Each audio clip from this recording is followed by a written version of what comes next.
So karon guys kay gipaningot man ko, tawa akong singot. Daghan di akong singot. Mga pita kay lami kay ginom og kape. So mo ni atong oras no, 1:25. Og karon mo ni akong baso na akong baso guys, sa pila ko ang kape mo ni akong kape no. Una magkuha sa taog tubig. Isa lang sa kabaso kay para pud nga makatipid pud tagasol.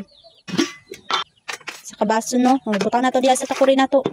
Takluban dayon itak ang. Wala ni ang view na ako diri guys. Muni view mga marites diha na ra akong view ko.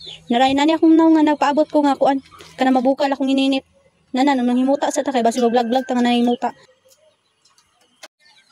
O nabukal na guys no. O, nagtimpla na ta.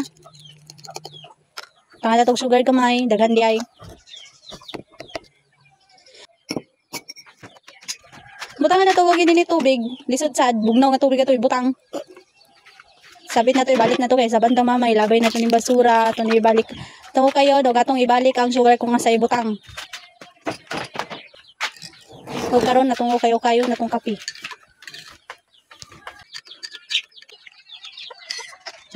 Wala na akong naong mga kamarites no. Mo na inaong sa hangulog kape. Bisag ugtong dako mga pijud. Pinoy beta.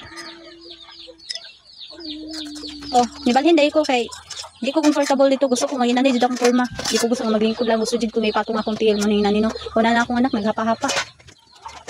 Gusto makita sa video. Sa mga nangutana dira anong tambok ko. Implant manggod ko. So kamo kung ganahan mo nga mapareha sa ako katambok, pag pa-implant na mo.